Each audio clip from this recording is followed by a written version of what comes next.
চাচা এতক্ষণ ধরে কি ভাবতাছ গো? ভাবতাছি ভাইস্তে আমরা পুরুষ মানুষ আসলে ছাত্র।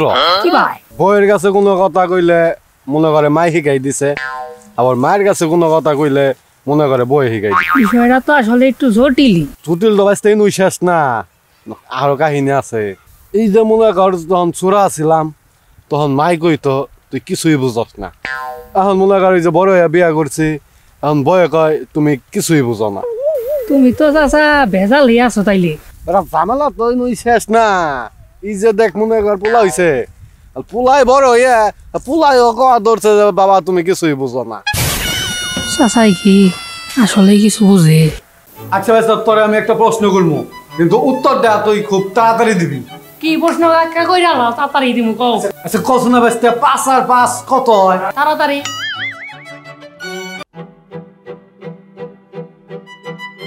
আচ্ছা চাচা কি ভাবতাছো গো?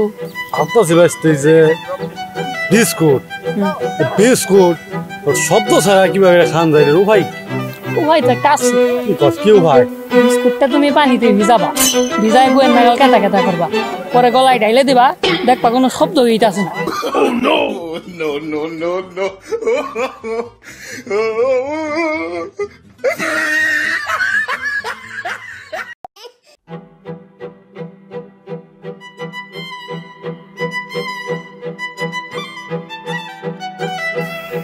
কিরে ভাইস্তে মুখারে গেরা ওর কি ভাবতাছ? চাচা তুমি ওই যে ভাবতাছি যে পৃথিবীর বেগ তাল গাছি ফুজা, হ্যাঁ এই তাল গাছে কি পড়ছাল যে তাল গাছটা পুমুই মেলা করছে। বিষয়টা আসলে তো ভাববার আমার মনে হয় কি ভাইস্তে তাল গাছ আর তুই এক জাতির। তাহলে কাকা চাচিন্ন দেখি তোমার ঝগড়া টগড়া না বিয়ার পড়তে? ঝগড়া তো মাঝে মাঝে হয়। ঝগড়া হওয়ার পরে কি হয়? ঝগড়া হওয়ার পরে মনে কর তোর চাষি হাঁটু গাইরা বহে। হাঁটু গাইরে বহে তারপরে কি হয়? তারপরে কয় যে খারের নিচ থেকে বাইরে আর মার মনে হুমুন্দি কয় কি রে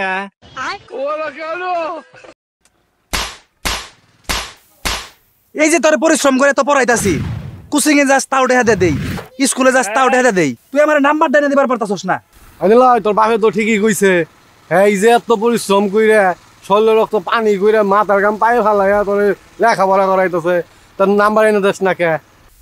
আরে আমি তো পরীক্ষায় প্লাসই পাইছি। তাহলে ওর কি নাম্বারের কথা কয়? আব্বা ওই যে ম্যাডামের নাম্বার আইনে দিবার কয়।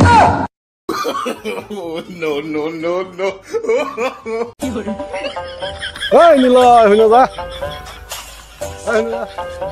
হ্যাঁ কাকা কও।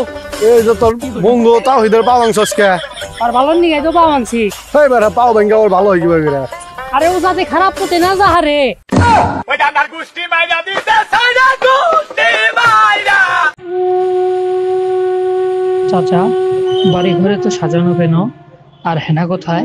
হেনা খারো এই হেনার জ্বালায় ফেসবুকে ঢুকবার পারি না, পুলানে যাবার পারি না, যেনু যাই হেনু হেনা তুই এসো হেনার বিশ্রাবার তোর তোর হেনা হেনার গোষ্ঠী গেলাই। হ্যাঁ হ্যাঁ হেনার গোষ্ঠী গেলাই জীবনটা তামা তামা হয়ে গেল এই হেনার নিগা।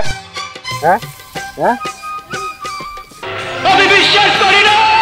আমার মনের ময়ূরিয়া রে, তোমার ময়ূর ডাকে রে। আল্লাহ চাইছে জন্মের বাসা বাচ্চা খেয়ে সুমনে কি আবার কাম বললে ভয় থেকে গেল গেল বেড়া গেল। এ কাকা কোন তুমি? তোমার কাহিনী হলো তুমি বলে সোহানবার গামছা চুরি করছো? আরে না আমি তো হইলো সোহানের গামছা তো চুরি করছো, সুজনে সেই গামছা আমি হইলো নিয়ে আইলাম উদ্ধার করে। আচ্ছা ই কথা কারা কিভাবে জানলো সোহানে? ওই যে আব্বা যায় এই সোহান বাইরে পিন মারতাছে, এবারে বিধি খিচ্ছে অবস্থা তোমার নামে যাতা যাতা করে তোমার তো কালারে ফালাইতাছে। কি কষ্ট তুই সুমন এই কাম করা হল আমার নাকি?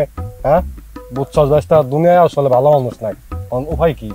অনু ভাই তাহলে তুমি আমার কাছে তোমার গামছাটা দাও, আমি দিয়া দিমনি। তাইলে তুই তুই দিয়া দিবি, বুঝছস ব্যস্ত দিয়া দিবি, দুনিয়ায় ভালো মানুষ নাই, তাহলে জায়গা আমি থাকবি যাইগে গামছা তো মারা হারছি। আচ্ছা এত চিন্তিত কি ভাবতাছ? ভাবতাছি ব্যস্ত এই সারা জীবন মনে কর আমার ডরাইতে ডরাইতে গেল। এই মনে কর ছোটকালে বাপ মায়ের দিকে ডরাইছি, মুসলমানের টাইমে আজম দিকে ডরাইছি, তারপর স্কুলের মাস্টার দিকে ডরাইছি, অফিসের বসের দিকে ডরাইছি, এখন আমার মনে কর মরা দিকেও ডরাই। চাষির কথা কইলে না ওটা ডরাই কই নাই ব্যস্ত।